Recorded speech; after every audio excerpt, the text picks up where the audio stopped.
Ijambo ry'umunsi, ubwishingizi bw'umugisha, igice cya kabiri. Kugira ngo usobanukirwe neza ibi, soma mu Baheburayo igice cya 10 uhereye ku murongo wa 22 kugeza ku murongo wa 23. Ijambo ry'Imana ubwaryo ritubwira yuko twarokowe, ariko kandi abakristo benshi bagakomeza gushidikanya mu buzima. Utekereza yuko ari ikihe kintu gitera ibi ngibi? Kugira ngo tuze gusubizwa neza kino kibazo, turaza kuza kubirebera mu bice bitandukanye. Ikintu cya mbere gituma dukunze gushidikanya ni icyaha kiri muri twebwe. Kenshi iki cyaha gituma tutabasha gutekereza ku kwizera twakabaye dufite, ndetse ahangaha akaba ariho Satani atubonerana, agatuma kenshi dukunze gushidikanya. Satani araza akatubwira ati, wivuga ko wakijijwe, reba ubuzima urimo ukuntu ari bubi cyane. Atwumvisha uburyo tubayeho nabi, kandi nyamara niba wibuka neza, twabonye yuko Imana ishobora kukureka ukabaho ubuzima bubi kubera umugambi mwiza cyane izabigufitiye nyuma yaho. Ikindi cya kabiri gikunze gutuma dukunze gushidikanya ni ukwigishwa nabi. Abantu bamwe baravuga ngo nta buryo na bumwe twakabaye twizera 100% ko twacunguwe.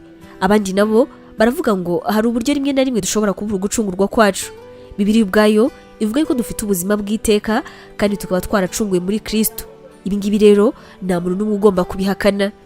Icya gatatu gishobora kudutera gushidikanya cyane ni ukunanirwa kumva ndetse no kwizera ijambo ry'Imana. Bibiliya itwigisha yuko niba dufite Kristo tunafite ubuzima bw'iteka. Ahangaha rero dusabwa gusa kwizera ijambo ry'Imana hamwe n'iby'Imana ivuga, cyangwa se nanone tukaba twarijugunya. Ikintu cya kane gikunze kudutera gushidikanya ni amarangamutima yacu ndetse no kwigereranya. Iyo gucungurwa biza kuba bishingiye ku marangamutima, ntabwo twari kwizera ko umunsi umwe tuzarokorwa tukaba abantu twabaye bo. Abandi bantu bamwe bakunze kubura gucungurwa kwabo cyangwa se kwizera kwabo binyuze mu kwigereranya na bagenzi babo.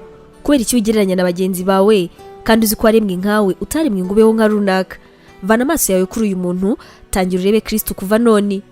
Ikintu cya kane gikunze gutuma abantu benshi bakunze gushidikanya rimwe na rimwe ni ibibazo cyangwa se amakuba nayo ashobora gutuma ushidikanya. Ahangaha zirikana yuko Satani noneho nakubona washenguwe n'iby'isi azakugabaho igitero kitavugwa, maze ubundi agutsinde, atuma ubura ubuzima bwawe bw'iteka.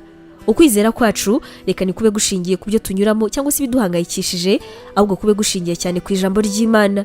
Nutangira kumva urimo gushidikanya, subira vuba gusoma ijambo ry'Imana, ubundi wongere unezerwe kandi wumva amagambo y'ihumure Imana ibwira abayo.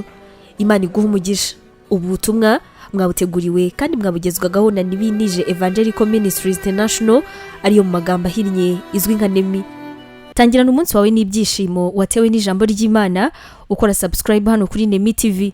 Biroroshye cyane, ni ugukanda kuri ako kantu k'umutuku ubona, ubundi ikintu cyose dushyizeho ukaba wa mbere kukireba. Ntugacikwe n'ijambo ry'Imana tukugezaho umunsi ku munsi, komeza ubane natwe.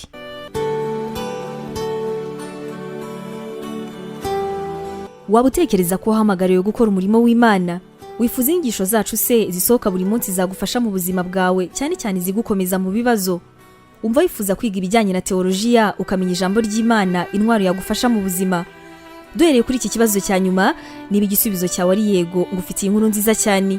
Iyi nkuru nuko tugufitiye ishuri rya teolojiya kandi wigira ku buntu. Mu ishuri ryacu harimo porogaramu zitandukanye zirimo nka Pastoral Studies, aribwo buryo wakwiga kuba umuvugabutumwa mwiza cyane. Tugufitiye kandi Biblical Studies, ariyo masomo atandukanye ya Bibiliya, ndetse na Christian Counseling, inama za Gikristo zifasha gukomeza imitima. Kugira ngo usobanukirwe biruseho, wasura urubuga rwacu arirwo wa3.nemibibleinstitute.com, cyangwa se nanone ukaba watwandikira kuri WhatsApp kuri izi nimero 141 232 650 Wanatwandikira kandi kuri email yacu ariyo nemevangelism@yahoo.com. Imana iguhe umugisha.